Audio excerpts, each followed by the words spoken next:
Alone on a dark, deserted dirt road in the middle of somewhere between Louisiana and Georgia. I feel the canary yellow 1974 Datsun B210 I'm riding in with my stepfather come to a stop. I wake up and suddenly realize I'm alone in the car, in the passenger seat. I look around, and through the darkness and the trees, I can see the headlights of cars passing along the highway in the distance.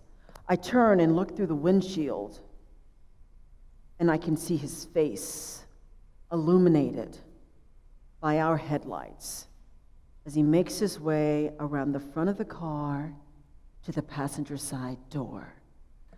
I tried to unlock it and run, but it was too late. His devious plan was already in motion, and there was nowhere for me to go. Not only was I gripped by fear, my arm was gripped by his hands. He pulled me out of the car. "Scream! No one's gonna hear you anyway," he said nonchalantly, then proceeded to slap me around a few times and told me, "Get your black ass back in the car," with a look of disdain on his face. I have no idea what he planned to do to me that night. I just thank God whatever he was going to do, he didn't. What I do know is I whimpered. I whimpered like a scared little girl, hugging that passenger side door the entire ride back to Georgia, trying to stay as far away from him as I could. That ride, it seemed to take an eternity. What was supposed to be a short visit to my grandparents' home in Louisiana turned into an unforgettable nightmare. As a young, vibrant, innocent child, it was only one of the many times I found myself alone, unprotected, oftentimes in a room with this man. And yes, I had friends and family, but there were things going on that not even those closest to me knew anything about. I was too afraid to say anything, fearing no one would believe me anyway. In the words of Hamilton, no one was in the room where it happened, in the room where it happened. No one really knows why I played those games, violated my name, and caused me shame. There's no assuming that it happened because no one was in the room where it happened. You see, the power of being in the room can determine life and destiny. Sometimes you're forced into a room and there's no one there but you, alone, in isolation. That's the space where self-reflection takes place, growth happens, and transformation happens. According to the National Center for Victims of Crimes, 1 out of 9 girls experience being sexually abused or physically violated by the age of 18. And what's more, oftentimes it's by someone they know or a family member. Are you one of the 9? Or maybe it's someone you know.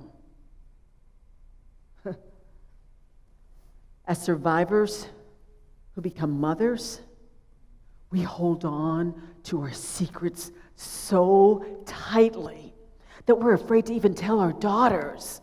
That is vital information that could empower our girls and potentially prevent them from becoming the next statistic. I wish my mother would have told me her secret. Maybe, just maybe, my story would have been different. But you can best believe that cycle, that ended with me.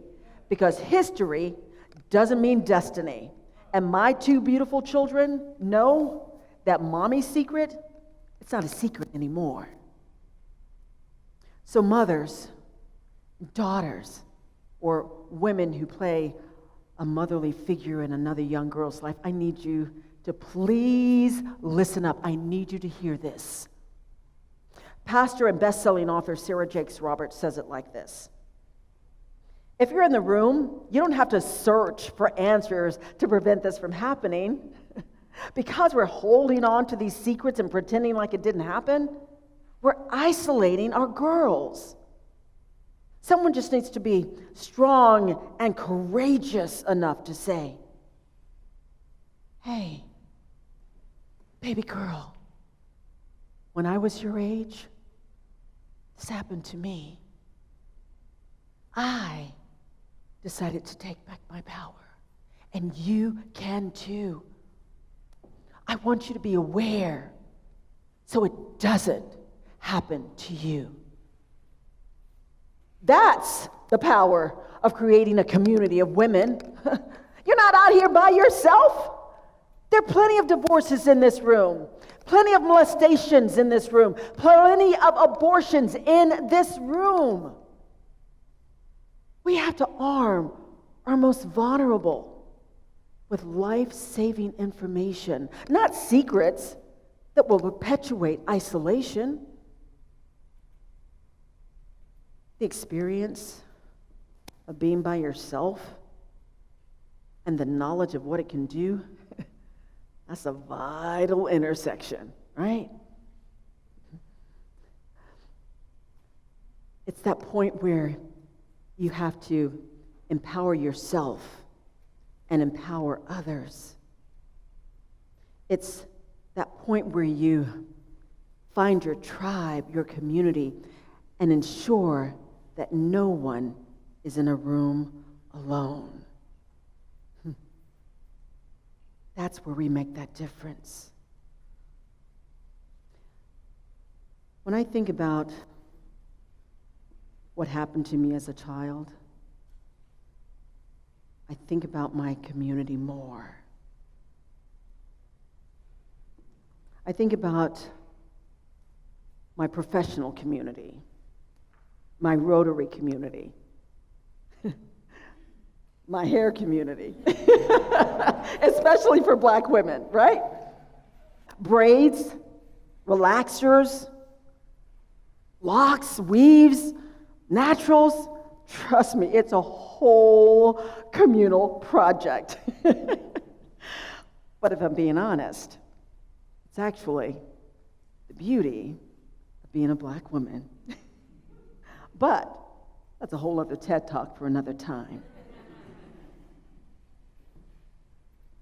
When I was 17 years old, graduating from high school, I knew exactly what I wanted to do to create change in my community. I attended college to become a broadcast news journalist. And here's a fun fact for you. My goal was to become the first Black talk show host. Yeah, you're laughing because there's some woman, I think her name begins with the letter O or Oprah, I don't know, something like that. She blew that goal out of the water, right? Like a nobody. So clearly I'm kind of still in my feelings about that. But I digress. I went on to become an award-winning news anchor and reporter, sharing stories that change lives, that impact lives, that create and influence lives. Now that was over 40 years ago. right? I see you looking at me. Yeah, you. I know what you're thinking. Black don't crack, baby. Right? Yeah, I know, right? But so much has changed in my life. The biggest, as I said, being my community. So, I want to ask you, do you have a community? Where do you go when you need answers?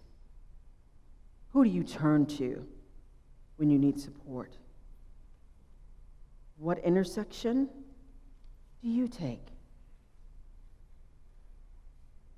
As I think about that night alone in the car, I'm excited to know that my car today is completely full.